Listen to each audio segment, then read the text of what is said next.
Hello and welcome to the Yourself channel. Today I will show you where to find the option and how to set up a shortcut for universal switch function in Samsung Galaxy S22. So how to set up our shortcut? First of all, we need to go to settings, then we are looking for accessibility options menu, then interaction and dexterity, and we have our universal switch at the top. When we open this option right here, we have universal switch shortcut right here. If we enable it, yes, we have to allow this option.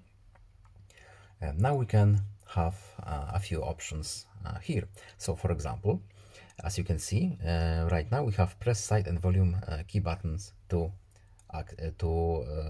access our shortcut. Of course, we can choose whatever we like here, and we can also add this function to our accessibility shortcut button at the bottom right corner. And that's it.